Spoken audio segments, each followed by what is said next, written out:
नमस्कार मित्र मैत्रिणींनो, मी आज ना रक्षाबंधन आहे ना, त्यानिमित्त गुलाबजामची रेसिपी तुम्हाला दाखवणार आहे। आज काहीतरी गोड बनवतात ना, मग आपण गुलाबजाम बनवूया। हे बघा गुलाबजामचं पीठ आहे।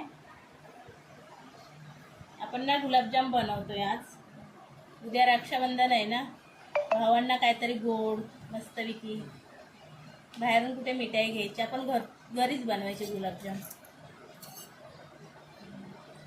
थोडं थोडं दूध घ्यायचं, वतायचं त्या पिठामध्ये, मिक्स करायचं,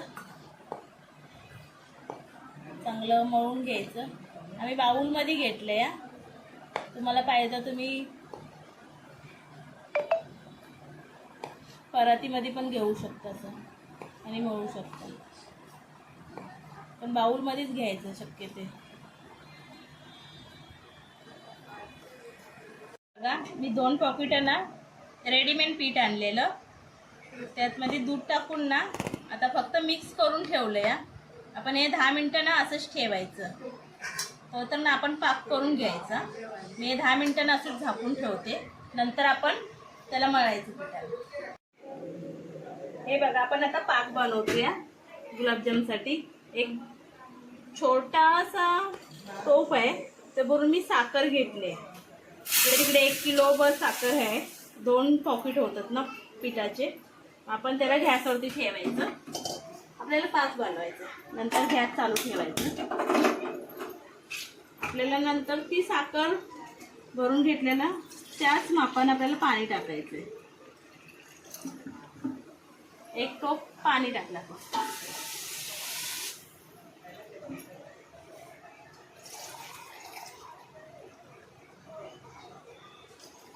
एक आणि थोडंसं आणि टाकलं।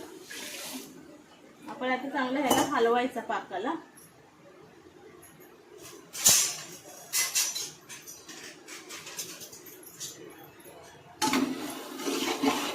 एकदम साखर वितळसं तर ना हलवून घ्यायचं। 10 मिनिटं जोपर्यंत पीठ ठेवत नाही ना, तोपर्यंत आपण ह्याला पाक बनवून घ्यायचं। 10 मिनिटं एक तुम्ही आपण असं हलवत राहू शकता। आपला ना पाक आता ना झालाय तयार। आपण थोडासा हाताने बघायचं, हाताला असं एकदम चिकट लागला ना तर आपला पाक तयार झाला। मग थोडी ना वेलची घ्यायची, आपण वेलची सोलून फक्त टाकायची, आपल्याला त्या साली पण टाकायच्या आता, आणि जरा वासासाठी चांगले असतात, वास चांगला येतो। आपला पाक झालेला आहे तयार। आपण आता ह्याच्यावरती झाकण ठेवून ना आपण ते पीठ ठेवलेलं ना ते आपण मळायला घेऊया। बाउलमध्ये होतं ना ते आपण आता प्लेटमध्ये घेतलं या। ते चांगलं बघा फुगून आलंय, 10 मिनिटं चांगलं पीठ एकदम फुगून आलंय। आपण आता ह्याला चांगलं एक जीव करायचं, चांगलं बोळून घ्यायचं। नंतर मग त्याचे जेवढे आपल्याला पाहिजे तेवढे छोटे करायचे, मोठे करायचे, लांब करायचे, जसे पाहिजे तसे आपल्याला गुलाबजाम बनवून घ्यायचे। आपलं पीठ ना मळून चांगलं झालं या, मस्त मालिश केले पिठाचं आपण आता ना छोटे छोटे गोळे करायचे।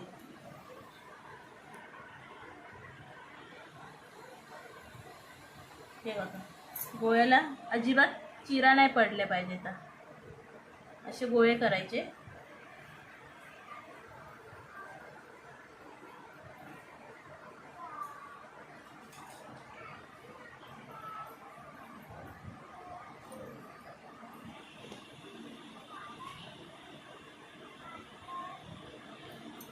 असे गोळे सगळ्या पिठाचे करून घ्यायचे।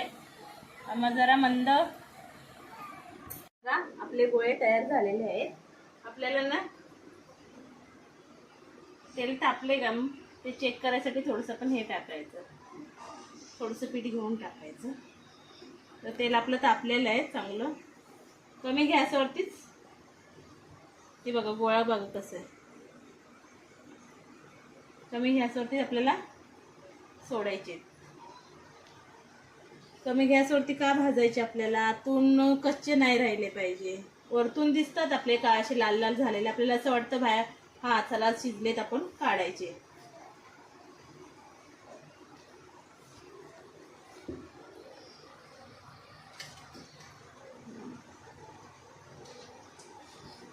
हे बघा आपल्याला कमी गॅसवरती ना भाजून झालेले आहेत. कमीत कमी 5 मिनटं हे मी भाजायला घेतले कमी गॅसवरती. पूर्ण आतून पण मस्त भाजतात आणि जरा ना थंड होऊ द्यायचं. नंतर मग आपल्याला पाकामध्ये टाकायचे. तोपर्यंत आपण असे सोडायचे, बाकीचे भाजून घ्यायचे.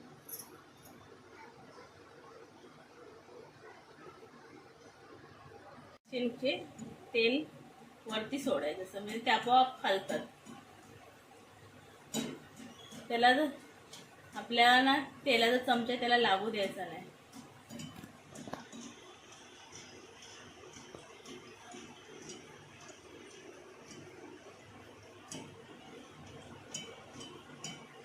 ठीक आहे.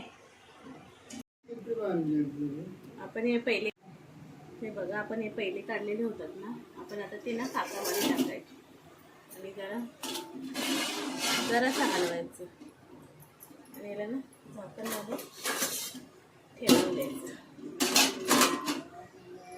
आपण तोपर्यंत आता हे परत काढायचे. सगळे तळून झालेले आहे. आपण आता ह्याला ना पाकामध्ये टाकले. त्याला असेच ठेवायचे, एक अर्धा तास ठेवायचे असेच. नंतर मग अर्धा तास आणि फ्रीजमध्ये ठेवायचे. नंतर खोलून बघायचे, छान होतं.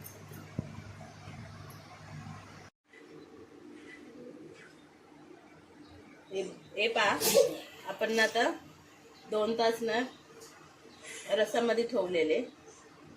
नंतर 2 तासांना मी तुम्हाला दाखवते. हे बघा खोलून दाखवते. हे बघा कसा आपला गुलाबजाम झाला. असा गुलाबजाम बनवायचे.